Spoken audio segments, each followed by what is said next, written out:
3個，有啲難度呢條，等我諗諗先。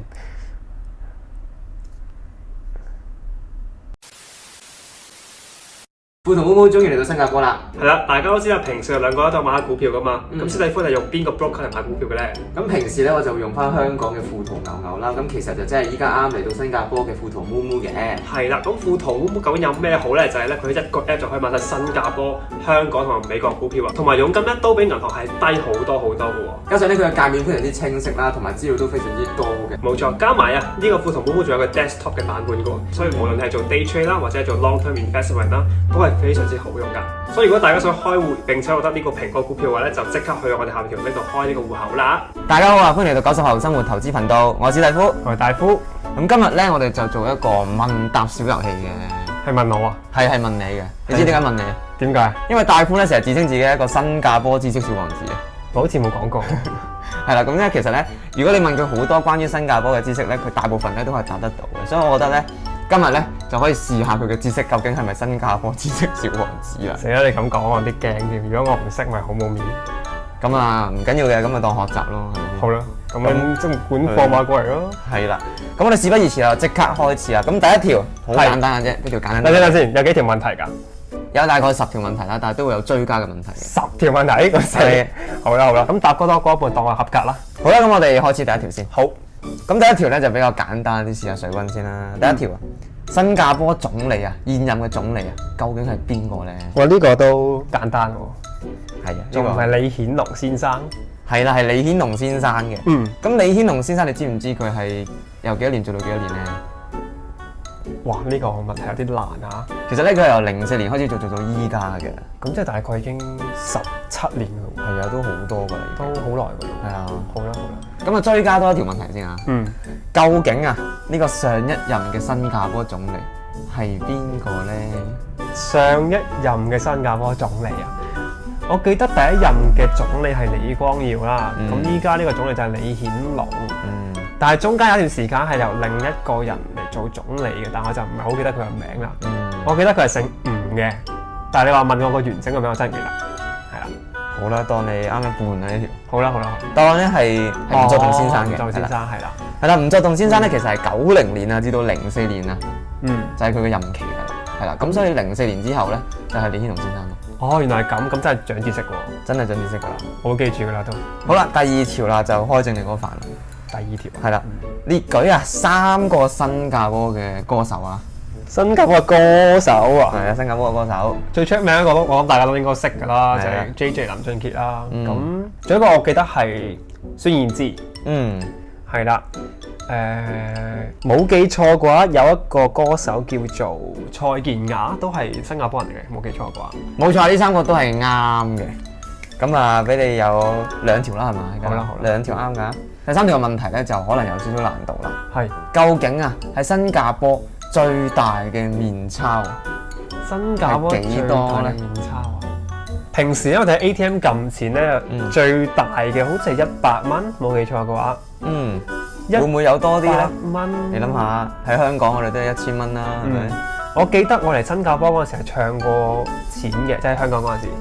我記得嗰陣時最大張嘅面額咧，嗰個找換店店員咧俾我係1000蚊嘅。咁我覺得1000蚊都應該幾多㗎啦，因為兌翻港紙都5000幾蚊。係啊。咁我估就1000蚊咯。冇再多啲，你覺得？我覺得應該冇喎，1000蚊真係好多。最後機會冇。咁咧其實係唔啱嘅。吓？係啦，有大過1000蚊嘅。冇錯，答案咧係10000蚊嘅新加坡幣。10000蚊？10000蚊，即係大概5萬幾蚊嘅港紙啊！10000蚊點樣帶出街啊？我想講，如果你唔見咗個銀包都幾金喎，如果入邊有10000蚊喺度嘅話。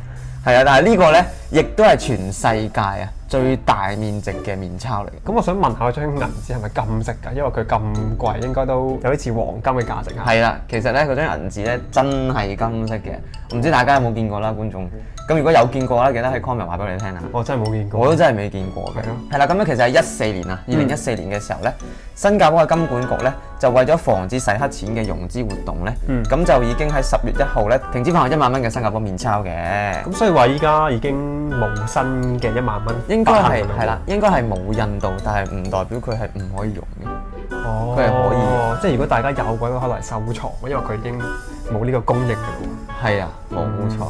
但係用起上嚟都幾緊張嘅，因為同埋應該賺唔到錢，1萬蚊。因為跌咗張錢，係啊就等於跌咗5萬蚊港冇錯哇，好肉赤。好啦，咁追加問題嚟啦。究竟啊喺呢個新加坡面鈔上面啊，印刷喺上面嘅人像啊，究竟係邊個咧？呢個時候等我出動下我嘅銀包先。銀包，我將10蚊紙玩玩先啊。係啦，究竟係邊個嚟嘅咧？佢係你講緊呢一個人啊嘛？冇錯，係呢個人啊。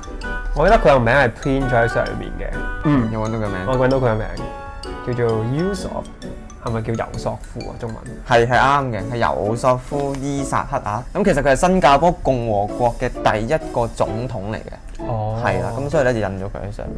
咁呢個新加坡杜莎夫人蠟像館咧，你都會見到佢嘅樣嘅。咁所以見到佢嘅樣嘅時候，你會覺得好熟悉，但係諗唔到係邊個嘅時候咧，其實咧佢就係喺嗰個鈔票上面嘅嗰個人像啦。原來係咁。係啦，我諗佢為新加坡貢獻咗唔少啦，我哋先會有機會見到佢個樣啊，係印咗喺呢個銀紙上邊嘅。都係嘅，我覺得。好啦，咁第4條問題咧又再難啲啦。第4條問題係想問啊，究竟新加坡國旗上面嗰5粒星星啊，係代表啲乜嘢嘅咧？5粒星星啊？係。係咪要講晒5個出嚟啊？係。我應該記唔到咁多個。咁啊，你講到3個當你贏啦。我之前睇過咧，嗰5粒星星咧係代表一啲普世價值嘅嘢嘅。係。咁我諗第一個最重要，我諗都係新加坡好重要嘅就係呢個民族嘅平等。咁另一個應該係新加坡想營造一個好公正嘅社會，咁我估係代表公正啦。第3個就真係冇乜頭緒啦。第3個我俾個提示你啦，係民族之間平等之餘，仲想點樣相處咧？民族之間點樣相處啊？我諗大家追求嘅應該都係和平相處。係啦，就係呢3個，咁就當你贏啦呢條。好啦。咁其實咧，呢5粒星星咧係代表咗國家嘅5個理想嘅。係啦，咁啊分別係民主啦、和平啦、進步啦、公正同埋平等嘅。係啦，咁至於啲顏色咧，其實咧都有唔同嘅意思㗎喎。紅色係代表乜嘢啊？紅色咧就係代表平等同埋友誼嘅。白色咧就象徵住純潔啦，同埋美德。呢個你唔講我真係唔知喎，我之前冇留意過，原來紅白色係有呢個意思嘅。係啊，其實好多國旗上面咧，任何嘅一樣嘢都係好有意思。但新加坡嘅國旗嘅元素都比較多嚇。係啊，所以代表嘅嘢星星咁樣咯。係。好啦，第5條啦，第5條問題咧就要問一啲關於新加坡之最嘅，即係新加坡第一嘅嘢啦。咁第1條問題咧就係問新加坡最高嘅地方喺邊度咧？最高嘅地方係指唔係樓嗰啲啊？唔係樓嗰啲，即係類似香港啲山嗰啲。類似海拔最高咁樣。海拔最高嘅地方，我記得新加坡海拔最高係200幾米嘅啫喎，但係我就唔記得邊座山啦。有冇啲 tips 啊？嗰座山係咩區嘅咁講？係啦，咁呢個地方咧介乎喺中區同埋西區之間啦。咁啊，另一個提示咧就係佢嗰邊嘅房地產價格咧都係偏高嘅高級住宅區嚟嘅噃，因為咧佢咧就可以接觸到好多大自然嘅，咁所以應該都係真係山嚟嘅。都係山嚟嘅。係咪叫 Bukit 乜嘢？唔記得咗不過。係應該係 Bukit 乜嘢嘅？啱咗半啦，當係 Bukit Timah。Bukit Timah Hill。係啦，中文咧就係冇吉之馬啦。第6條咧就問下好簡單嘅啫。請問啊，新加坡最東嘅地鐵站係邊個咧？新加坡最東地鐵站？冇錯。難我唔讀啦條，因為我之前係住呢個 Pasir Ris 嘅。我記得喺呢個東西線嗰度咧，最右手邊嗰個站就係 Pasir Ris 嘅，因為我之前住嗰邊㗎。所以我估係應該係 Pasir Ris 係嘛？唔會錯啦呢個。好啦，答案咧係唔啱嘅。仲有一個東過 Pasir Ris 嘅地方。冇錯。係啦，咁請大家咧就唔好俾搭地鐵嘅時候嗰個會閃嘅地圖咧蒙騙咗嘅。咁其實嗰個地圖咧只係想話俾大家聽咧，總站喺邊度嘅啫。OK。其實咧最東嘅地鐵站咧應該係 Changi Airport。樟宜機場。係啦。咁其實如果你睇翻全圖啊，地鐵嘅全圖嘅話咧，你會發現咧 Changi Airport 站咧係最東面嘅。呢個真係而家先知喎。係啦。我諗日日都記低呢個先。我諗大家好多人都可能都唔知嚇，如果冇睇地圖嘅話。仲太服啊！係啦。下一條問完東面就梗係問下南面啦。南面啊？係啦，南面啊應該易啲㗎啦，我諗。南面我唔係好識喎。最南嘅 MRT 站係嘛？係啊。我記得係橙色線嘅應該，但係如果喺地圖嚟睇嗰個位應該係嗰啲 Marina Bay 啊、Bayfront 啊、Harbourfront 嗰啲位，但係 exactly 邊一個我就唔係好記得啦。我估係其中一個 Harbourfront。好啦，當你啱啦呢條，係 Harbourfront 嘅。我去 Harbourfront。Harbourfront 嘅 Harbourfront 咧係呢個新加坡最南嘅地鐵站嚟嘅。OK。Harbourfront。咁喺新加坡最長嘅河啊，究竟係咩河咧？新加坡最長嘅河啊？係啊，咁啊提示咧我哋都去過㗎啦呢條河。我哋去過添啊，係經過過㗎啦。有經過過？係啊。新加坡最長嘅河啊？我唔係好記得新加坡啲河嘅名，因為主要係呢邊啲河都好似比較細。好。好啦，咁啊，所以我應該呢條係咪？係，我真係唔識呢條。係。答案係加蘭河嘅。加蘭。即係卡蘭啦。卡蘭 River。係啦，咁所以我哋係經過過嘅。我哋經過過，即係搭車嗰陣時。搭車都會經過到嘅。係啦，咁所以咧，大家都係有去過嘅我哋。我真係唔好留意呢條河，其實。好啦，跟住啦，去到第9條係嘛？第9條應該你識㗎啦。好。咁啊，全新加坡最大嘅公園。呢個我識，呢個我真係識。因為我成日去嘅。係啊，大家有睇我哋片都知，我哋都會經常喺度做運動咁樣噶嘛。冇錯，仲唔係呢個 East Coast Park？冇錯，係 East Coast Park 嘅東海岸公園咧，係全新加坡最大嘅公園。咁我一開始就以為係動物園嘅。同埋東海岸公園好長㗎喎。哦，係啊，都幾長㗎，應該差唔多連晒成個東面㗎咯，我覺得。係啊，真係好長。連到去我諗，甚至乎去到差唔多 West Coast 嗰邊㗎。同埋公園入邊咧，仲有餐廳啦，仲有啲好多嘢玩。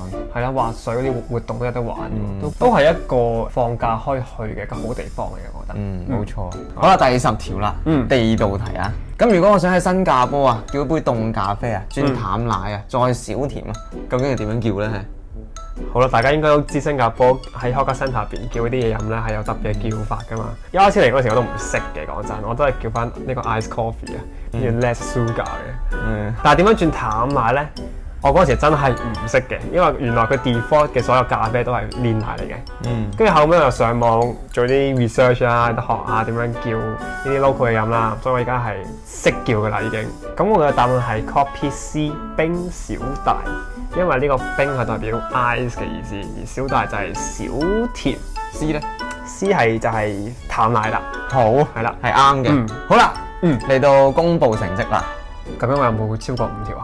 你係有超過5條嘅。哦，咁我算合格啦。有6條嘅，你啱咗6條嘅。咁啊，算你嘅新加坡知識都唔差啦。我覺得你揀嘅問題都有啲難，但係都好有趣係嘛？不如下次就到我考翻你啦，好唔好？哇，我應該有啲難度喎。好咧，做下功課先啦呢排。